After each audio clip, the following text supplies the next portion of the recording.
welcome to Trading Hour on CNBC TV 18. I'm Ekta Batra and with me is Prashant Nair. Well, it's turning out to be a session where we are seeing some amount of momentum and follow-on buying. So remember that yesterday we saw that last hour rally, and what stands out in today's trading session is that there is further buying which is coming in, and not just further buying. Remember that we're just about hovering very close to those levels, all-time highs for the Nifty and the Sensex, and separately we have the Bank Nifty, which is already sitting at a fresh record high.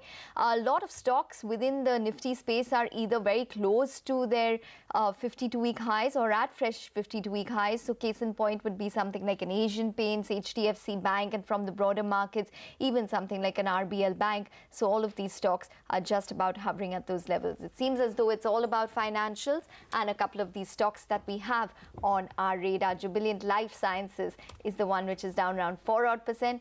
ICICI Pru, which is up around 8% odd at this point in time. Hi, Prashant. Ekta, hi. So far, so good, isn't it? I mean, I think yesterday we had this huge rally, and I mean, especially on the Bank Nifty, for example, it basically more than made up for what the Bank Nifty had lost over last Friday and that Monday sell-off as well. So Tuesday's rally, yesterday's rally, had kind of made up for those losses. Same was the case almost on the Nifty as well, and today that continues, that pullback continues. So no mean feat by any yardstick.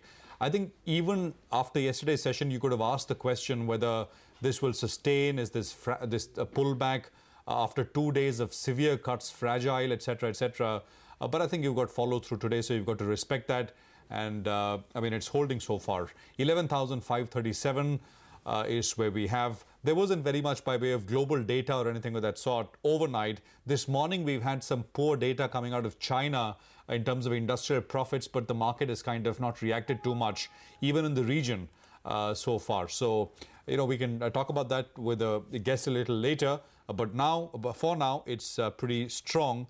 And as Ekta pointed out, it is led all the way by banks, private banks, PSU banks, some of the top gainers on the market today. I'm looking at indices. PSU Bank Index is up 1.7.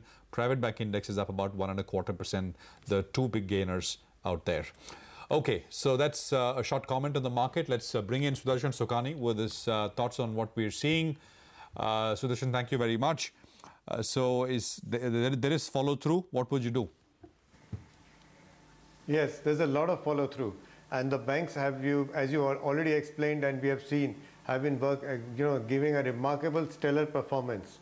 But there is still resistance. The resistance is now just very close by, but the Nifty has that erstwhile last week resistance around 11,550, 11,570.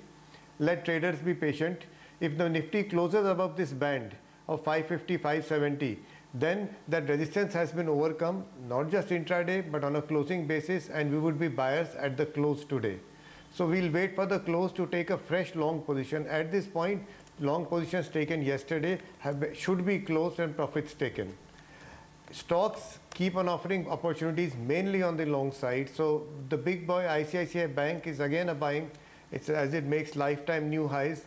As the Nifty, Bank Nifty also does that. Consider buying ICICI Bank for the day. Buy HCL Tech, despite the fact that the dollar has been relatively weak and the rupee has been strong. Since yesterday, IT stocks are now getting their act together. So consider buying HCL Tech. And the third buy is a mid-cap stock, JSW Energy, where a very long consolidation is finally breaking on the upside. So 3 buy ideas, and the Nifty is a buy at the close if it is closing above the 550, 570 band. Okay, Sudarshan, I had a question on 2 more financial stocks. RBL Bank, which is showing momentum today. That stock is done fabulously on a year-to-date basis. Also, it's up around 17% odd. And ICICI Pru, news around its OFS, but nonetheless, any technical call on it? Yes, for RBL Bank, the bank is a buying opportunity. In fact, together with IndusInd Bank, these are 2 private sector banks where there is the potential for more gains, because a lot of the other banks have run up and these are now playing catch up. So this is a good bank, good share to buy for the short term. I don't have the same view on ICICI Prudential. The stock has been falling. It has been a clear underperformer. Now today's rally can be a random one-off event. It's not enough to justify buying. Okay. All right, Sudarshan, we're going to let you go on that note. Thanks very much for joining in, taking us through all of those strategies at 11 a.m. But we have a 360-degree view that we've been covering in terms of corporate opinion as well as data that we've been generating or getting in terms of feedback about how exactly things are on the ground at this point in time. So we did have, or Sonia had a chat with the market leader in the tractor business, Mahindra and M&M, which forecasts a slowdown in the tractor industry. This is after 3 good growth years. So in this exclusive conversation, Sonia did manage to quiz them on a lot of questions, especially on the FY20 growth. So let's hear out what Sonia had to say in a couple of takeaways and then listen into the interview. And we'll get to Mangalam to talk about Dabur after that. Sonia, over to you. Well, thanks a lot for that, Ekta. Yes, I did reach out to the management of Mahindra & Mahindra, the president of the farm equipment business, to find out how bad things are on the ground, and they are pretty grim. So he did say that after 3 good years of growth, now we could enter a phase of a slowdown in the tractor industry. He forecasts at best a 10% growth in FY19. He spoke about a 9 to 10% growth on an average, and next year, he says, could be a single-digit growth year. Now, across geographies, the slowdown is disparate, he did mention. He said that the southern markets like Andhra Pradesh and Telangana are really badly hit, while northern markets like Uttar Pradesh are still doing okay. Rajasthan has been flat for the last 1 to 2 years. The key reason really is the rural distress, the rainfall has not been great, the MSP, the procurement levels have not been high, MSP has not been passed on to farmers, etc. All of that put together has dampened spirits quite a bit. So let's listen into what the management had to say about how it could be a challenging year, FY20, for the industry as a whole. So we've come out of 3 years of good growth, 22%, 18% kind of numbers. And the current year is going to be close to between 9% around 9 to 10%. We would expect F20 to be a single-digit year growth. We still haven't put a number on what we would expect that to be, but we certainly don't expect double-digit next year. So we'll wait and watch, and maybe by April we'll put out a number for next year, but we expect it to be single-digit. Some states have been hurt more by the rains, and some others are actually not. So many of the northern markets, UP, MP, Bihar, even the eastern markets are seeing reasonable levels of growth. The slowdown has been the southern markets, specifically Telangana, AP, Karnataka. Okay, there is M&M, but let's stay with consumption. We also spoke with the management at Dabur, and they're also essentially indicating some slowdown in especially the rural part of the market. Mangalam is here with quick takeaways, and then we'll play out the sound bites. Mangalam. Absolutely. First things first, it was the last interview of Sunil Duggal as CEO of Dabur. He retires on March 31st, 2018. So we wish him good luck on that as well. And candid and insightful as ever, Mr. Duggal this time as well said, yes, the situation is grim in the rural as well as urban areas. Demand is slackening. More importantly, it was a combination of factors. It was prolonged winter, rural distress, as well as liquidity crunch at the dealer level, which has impacted demand. So dealers are looking to destock right now owing to the liquidity crunch. Importantly, liquidity crunch is real, is what he's saying, across rural and urban channels. That's also witnessed in pre-election spending, which is muted as compared to the previous elections. So this time the spending pre-election is muted. A few straws that he gave us to clutch on.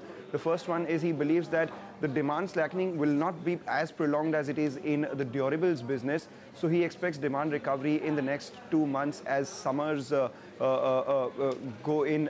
we go into the summers. Demand for their summer products would improve, and as liquidity situation eases and more money comes in terms of disbursals from the government to the rural economy, that may pick up. The second straw he gave us to clutch on is that margin picture looks more upbeat than it was before. So he expects improvement in the margins in the next couple of quarters. Having said that, there is a slowdown, expects just a single-digit volume growth in FY20. Let's hear him out.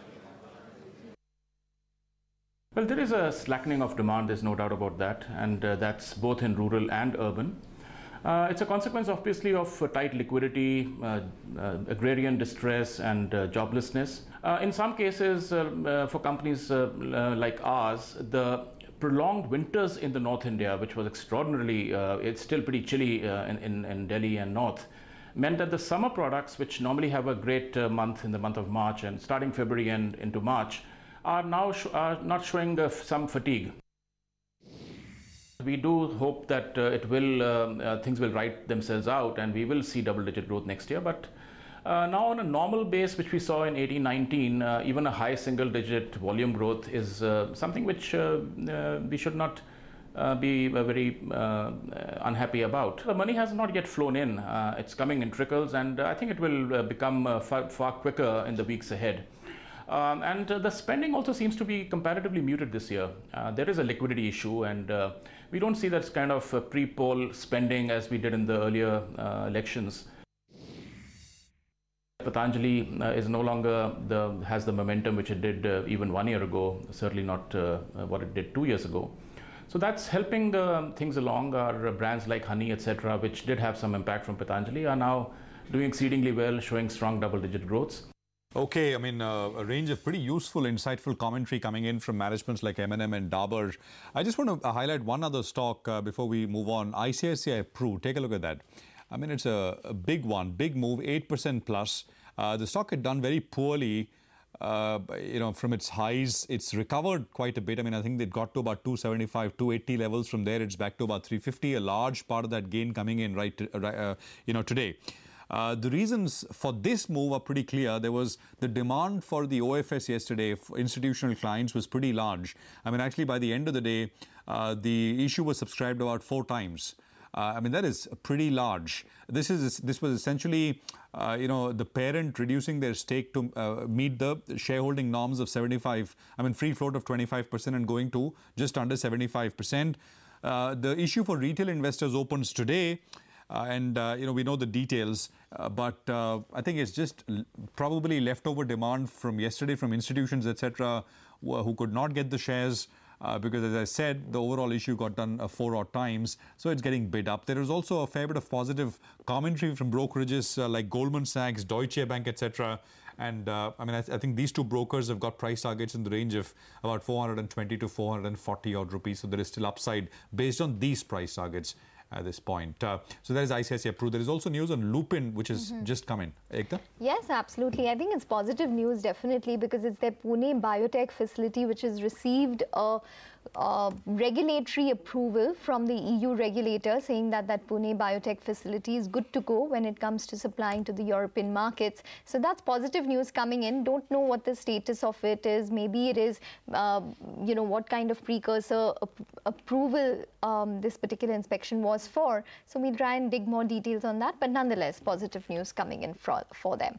We'll take a break now. But up next, we'll discuss what is taking place with gold prices today. Manisha Gupta will be with us.